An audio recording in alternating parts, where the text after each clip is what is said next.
How to change the TradingView background. The very first thing you want to do is to head over to the official page of TradingView. Enter your login credential and then log into your specific account. Once you are in here, do the right click on the screen and over here you can see the option of color theme. Click on it. Two different options will be available to you. One is light and the other is dark. Let me click on dark. There you go, your dark theme mode has been activated. Well, if you want to modify it more, then what you want to do is click on the start properties at the top right and then head over to symbol. Inside symbol, different other options are available. Let's say you want to change the body color, click on it.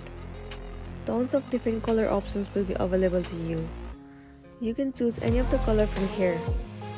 Similarly, you can also change the color of borders, wick and also the color of last price line.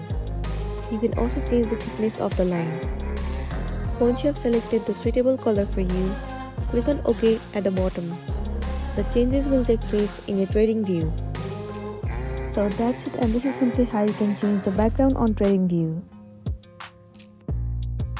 I really hope this video is going to be helpful for you. If it does, please make sure to like and subscribe to our channel. And thank you for watching it till the end.